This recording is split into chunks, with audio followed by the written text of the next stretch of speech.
Hello, আজকে বহুদিন পর খাতা পেন্সিল নিয়ে আঁকতে বসেছিলাম। বহুদিন বলতে প্রায় 1.5 থেকে 2 বছর পর।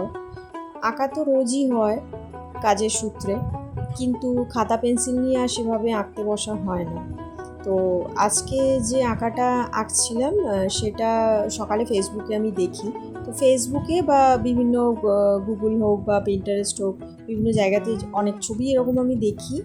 তো সেগুলো ফোনে সেভ করে রেখে দিই পরে কখনো আঁকবো বলে। তো সেটা তো আর করা হয় না। তো আমার মতো হয়তো অনেকেই এরকম আছে যাদের অনেক ছবি দেখে হয়তো খুব ভালো লাগে যে পরে আঁকবো বলে সেভ করে রেখে দেয়, কিন্তু পরে আর সেটা আঁকা হয়ে ওঠে না।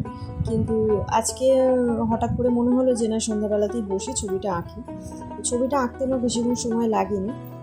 এই ছবিটা যখন আঁকছিলাম এটাতে আমি পুরোটা ওয়াটার কালার আমি ইউজ করিনি। আমার কাছে ব্রাশ পেন ছিল, একটা ছোট পাউচ প্যাকেট, সেটার মধ্যে 6টা কালার ছিল।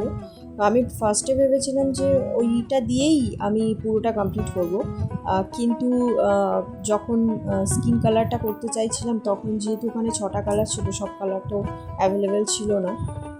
তো তখন আমাকে আবার ওয়াটার কালারটা বের করতে হয়েছিল।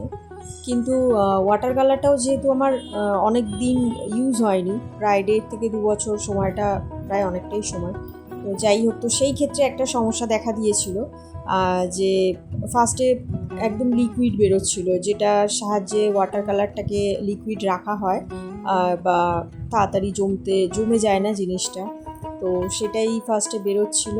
তো সেটাকে আবার টিস্যু দিয়ে মুছে পরিষ্কার করে আবার কালারটা নিয়ে তারপর রং করেছিলাম। তো এই সমস্যাটা হয় রং অনেক দিন ইউজ না করলে, বা অনেক সময় নতুন রং ইউজ করার সময়, মানে নতুন যখন আমরা রংটা খুলি, মানে ঢাকনাটা খুলি যখন ইউজ করব বলে, তখনই জিনিসটা হয়। আমি একবার, যখন অনেক আগে, তখন বলা যায় ছোট ছিলাম, তখন ইউজ করার সময় এটা একবার হয়েছিল যে আমি তখন বুঝতে পারিনি ওই লিকুইডটা যেটা বেরোয় না, সেটার সাথে সাথে কিছুটা হালকা হালকা রং মিশে থাকে। তো আমি সেটাকেই লাগিয়েছিলাম ড্রয়িংয়ের মধ্যে। তো সেটা তো কখনোই শুকনো হয় না, ওটা ওই রকমই একটা চটচটে ভাব থেকে যায়। ওই লিকুইডটা ওই রকমই একটু চটচটে, ওরকম টাইপসেরই লিকুইড, তো সেটাই থেকে যায় ছবিটার মধ্যে। তো পরবর্তীকালে ওটা কখনোই শুকনো হয় না।